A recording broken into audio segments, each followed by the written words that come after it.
Kembali lagi di channel YouTube MacTech. Jangan lupa like, comment, share, and subscribe. Jadi hari ini kita masih ada di video series pembuatan horizontal steering engine. Dan sekarang kita masuk ke video yang keempat, di mana di video keempat ini kita akan masuk ke assembly. Jadi bukan assembly semuanya, tapi assembly base-nya. Jadi yang kita assembly adalah base ya, komponen base dari si horizontal steering engine ini, atau nanti base ini kita sebut sebagai sub assembly. Jadi yang kemarin-kemarin kita udah buat partnya, sekarang kita akan masuk ke assembly-nya. Oke, jadi dibuka dulu file gambarnya. Nah, ini udah ada gambarannya ya.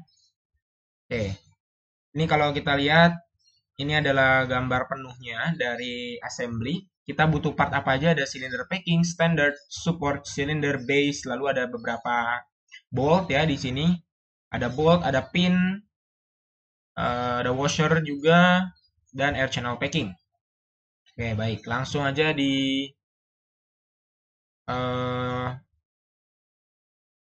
dibuka SolidWorks-nya, file, new, pilih yang assembly.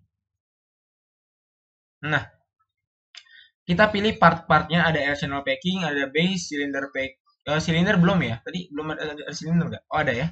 Cylinder packing, standard, support, cylinder, air channel packing, base, cylinder packing, cylinder, standard, support. Oke, semuanya ya. Open. Nah, dia akan memasukkan satu persatu. Oke, oke, ini ditaruh-taruh random dulu aja. Sip. Nah, kita akan mulai yang pertama. Base-nya ini harus dari yang base dulu ya. Oke, jadi kalau gitu, eh, si base-nya, kita pilih originnya dia, terus kita pilih originnya si assembly, si template assembly, kita klik coincident. Nah, jadi dia udah nggak bisa gerak lagi. Aduh, air channel packing saya ke ini nih. Ambil, di mana dia? Oh ini ya, ini kita tarik dulu dia. Jangan sampai kayak gini ya.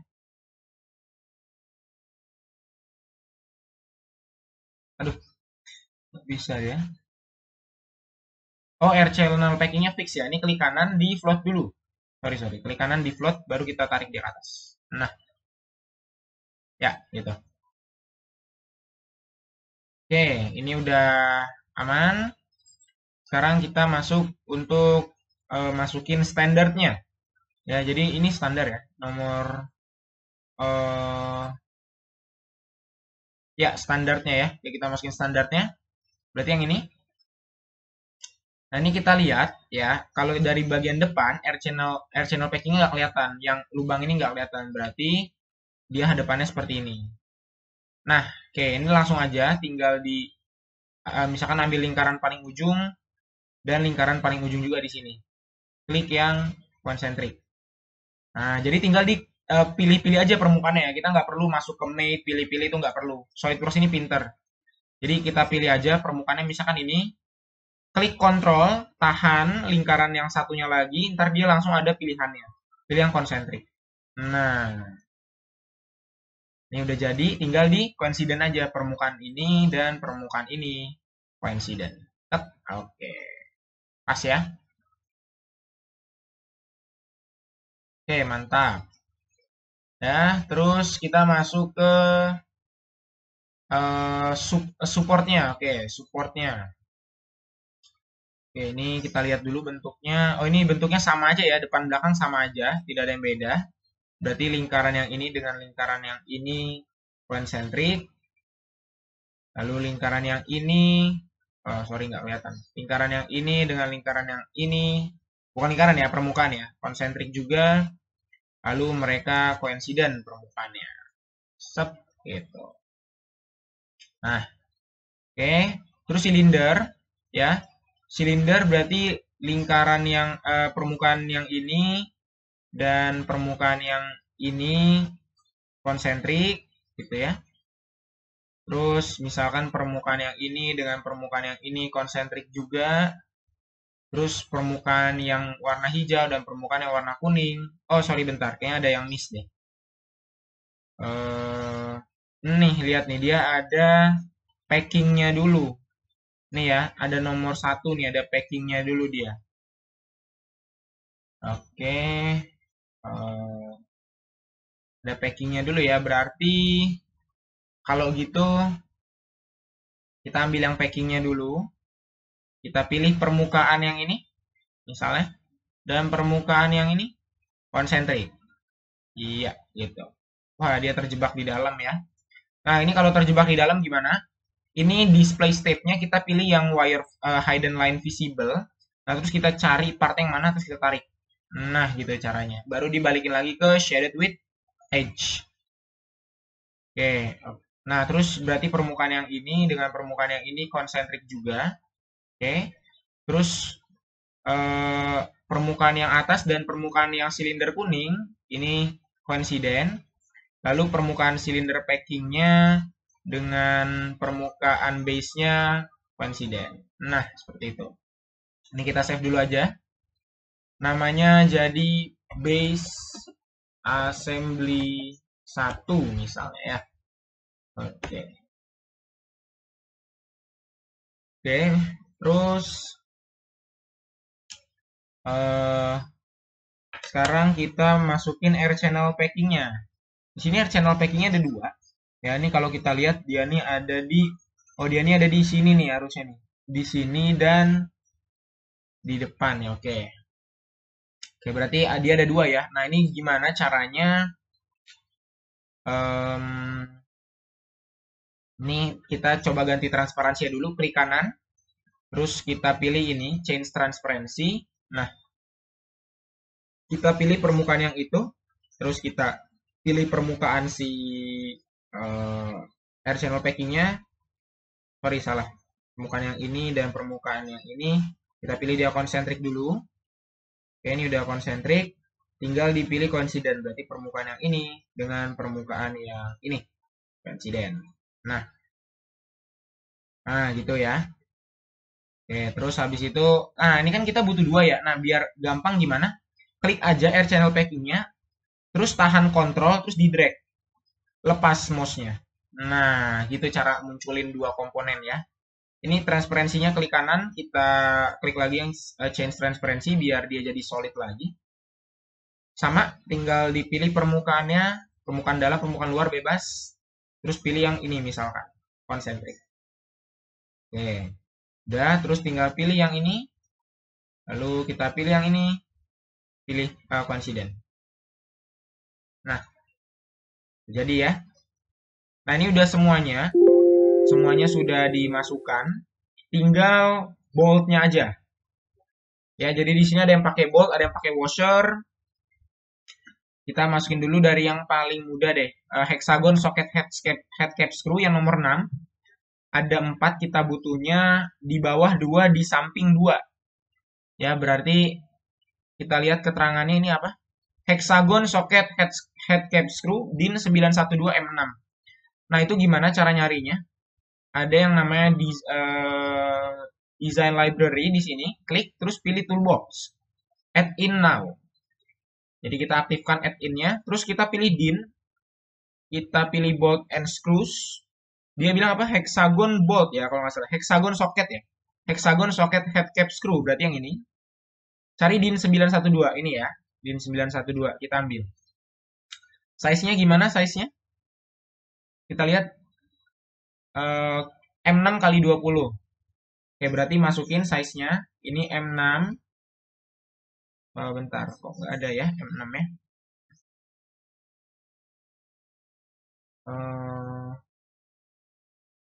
Mana ini? Bentar dulu. Nah, coba diulang dulu. Harusnya ada ya. Oh, kayaknya ini deh. Hexagon head cap screw nih. Jangan yang fine. Coba yang ini ada nggak? Ah ya, ini ya. M6 kali lengthnya 20. Threadnya di simetik aja ya. Threadnya oh jangan, simetik berat, sorry. Kosmetik maksudnya. Nah, kosmetik aja. Oke. Nah, kan kita butuh 4 ya. Iya, udah diklik aja 4 lah. Boleh. Nah, udah. Oke ya, ini di Ctrl Q atau Ctrl B. Nah, jadi tadi dia belum ke-rebuild. Pilih permukaannya. Pilih permukaan silindernya dari boltnya. Kita pilih permukaan silinder dari yang mau di bolt. Konsentrik. Karena dia kebalik, jangan lupa flip mid alignment. ya, flip mate alignment. Kalau misalkan nggak ada flip mate alignment ya, karena kalau di SolidWorks 2020 ke bawah itu flip mate alignmentnya dia dia tuh harus di klik kanan dulu gitu. Jadi nanti kalau misalkan nggak ada seperti itu kan tadi kan langsung ya ada flip mate alignment ya. Kalau nggak ada klik kanan di bagian match-nya terus ada opsi ini flip mate alignment gitu. Oke, ini tinggal di coincident-kan aja yang ini permukaan bolt-nya dengan si support-nya. Sip, begitu. Pilih lagi satu. Nah, ini kalau mau di rotate, drag apa klik kanan ya. Klik kanan terus di drag mouse-nya itu ngerotate gitu. Klik permukaannya. Oke, sorry. Klik permukaannya, masuk concentric. Oke, ini tinggal di coincident kan. Nah, gitu. Oke, terus yang bagian bawah ya, ini kita ambil. Waduh, ini langsung di konsentrik aja deh. Klik permukaan ini. Klik permukaan yang bawah. Di sini ya, konsentrik. Nah, flip mate alignment. Nah, dia kebalik ya. Nah, kan hilang lagi kan bendanya kan. Oke, nggak apa-apa. Kita konsentrikan dulu aja. Karena kalau nggak dikonsentrik, nanti dia kemana-mana. Nanti repot dia. Kalau udah kemana-mana itu. Flip lagi.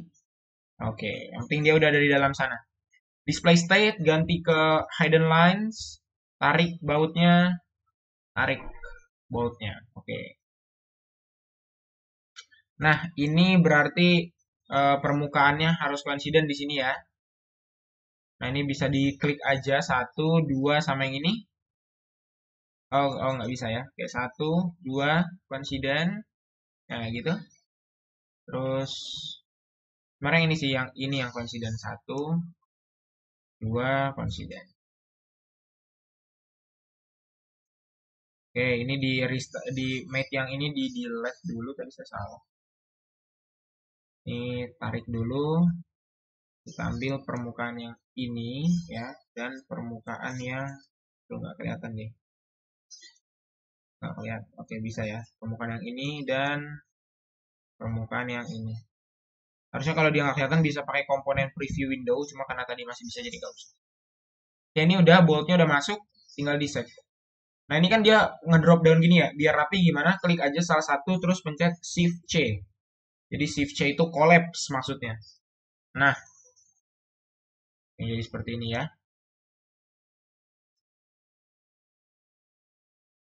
Oke, terus terus setelah itu kita ada yang pakai washer juga. Itu nanti aja. Pinnya dulu nih, ada yang pakai pin ya. Ada yang pin nomor 7 dan pin nomor 10. Pin nomor 7 dulu ISO 8734 3 kali 16 ya. ISO, berarti ISO nih kita masuknya. Ini kita pilih yang ISO. Sorry kok ISO sih, ISO. Pilih yang ISO bolt pin ya. Pin dia namanya apa ya? Parallel pin hardened steel and martensitic stainless steel. Berarti yang paralel. Terus pilih yang parallel pin ini ya, berapa tadi? 8734 ya kalau nggak salah ya. Benar ya, 8734 kita ambil. Ukurannya 3 kali 16. Berarti lengthnya 16. Di sini M-nya M3. Oke. Centang. Ini satu aja dulu nggak apa-apa. Klik permukaannya, terus kita klik permukaan yang ini. Konsentrik. Nah, terus nih, nah sama ya, tinggal diklik. Hold control, tarik. Kita pilih permukaannya. Konsentrik. Permukaan yang ini dan permukaan yang ini coincident. Seperti itu permukaan yang ini dan permukaan ini juga coincident. Oke, pin sudah masuk. Nah, kan kita ada part yang sama tapi ukurannya beda. Nah, caranya gimana? Tarik aja. Hold control terus hold control terus ditarik bendanya. Nah, ini klik kanan, edit toolbox komponen. Kalau belum ada edit toolbox komponen berarti toolboxnya belum di add-ins. Jadi pastikan toolboxnya juga di add-ins. Lihat ukuran dia adalah 5 kali 20. Berarti M-nya kita ganti M5, length-nya kita ganti jadi 20. Centang. Nah, ini diklik aja permukaannya, terus kita pilih permukaan yang ini. Concentric. Oke, aduh ini dia ada dalam ya. Display state, hidden lines visible. Kita kebawahin dia, kita tarik dia ke bawah, seperti itu. Display state, shaded with edge. Klik kiri, di drag. Klik permukaannya, kita pilih permukaan satunya, concentric. Permukaan yang ini dan yang ini coincident. Permukaan yang ini dan yang ini coincident juga. Oke, seperti itu. Ya. Lalu di save dulu. Coba kita cek kalau kita slice pakai right plane ya. Kalau kita mundurin ke belakang. Iya, gini ya. Nah, seperti itu. Oke, ini sudah aman. Nah, ini berarti yang bagian bawahnya udah beres ya, udah ke ini semua. Tinggal yang silindernya aja nih, boltnya. Kita perlu washer. DIN 912 M616. Oke, karena dia sama DIN 912, sama ya, tinggal klik, hold control, tarik. Klik kanan, edit toolbox komponen, M-nya M6 tetap ya, M6 ya. M6 tapi sekarang ininya 16, length-nya 16. Oke. Centang. Nah, ini ada triknya gimana? Kita ambil washernya dulu aja. Atau enggak boleh deh dikonsentrikin dulu aja. Berarti kita ambil yang ini, kita pilih yang ini, konsentrik. Oke ya, nah ini jangan dikoinsidenkan dulu, karena nanti yang koinsiden itu si washernya. Kita lihat washernya itu adalah spring washer DIN 128 ukurannya A6. Berarti kita balik lagi ke DIN, tadi kan kita di ISO ya. Kita balik lagi ke DIN, kita ambil washer, kita ambil spring lock washer DIN 128. Kita drag ya, kita klik drag, ambil ukurannya adalah 6. Nah ini kalau kita lihat configuration name-nya, spring washer DIN 128A6, centang. Oke, kita butuh satu aja. Nah kan dia kemana-mana kan. Klik permukaan yang ini, lalu kita klik permukaan dari boltnya di concentric. Nah supaya dia tidak kemana-mana. Nah terus permukaan yang washernya akan coincident dengan permukaan boltnya. Lalu permukaan washernya akan coincident, permukaan washer yang bawah coincident dengan silinder ya, seperti ini. Nah, langsung di save aja dulu. Nah, terus gimana? Biar cepat, ada yang namanya linear component pattern, klik yang circular component pattern. Direction 1, pilih aja permukaan silinder yang dalam. Components to pattern, pilih bolt dan washernya. Kita klik yang equal spacing, kita mau dia ada 4 yang memutari sudut 360 derajat. Nah, jadi dia langsung isi semua, langsung dicentang. Ya, gitu. Jadi cepet kan? Tapi kalau satu diputar, ntar yang lain juga keputar dia. Nah, tuh. Emang nggak masalah lah. Ya, itu nggak masalah itu. Oke, di save lagi. Ini dirapikan, Shift C biar collapse. Terus ini bisa kita balik aja ke design library supaya tidak berantakan. Oke, iya. Nah, ini udah jadi ya base assembly-nya ya. Oke, jadi untuk base assembly seperti itu bagaimana cara kita membuat base assembly-nya di video keempat. Di video kelima masih akan kita lanjutkan lagi tutorial-tutorial untuk membuat horizontal steering engine. Terima kasih telah menonton channel YouTube MacTech. Stay tune terus untuk video-video berikutnya. Jangan lupa like, comment, share, and subscribe. Gimana nih, masih penasaran sama tutorial lainnya? Yuk belajar sambil diskusi bareng MacTech Indonesia. Langsung aja klik link di description box untuk info seputar kelas dan pendaftarannya. Sampai jumpa!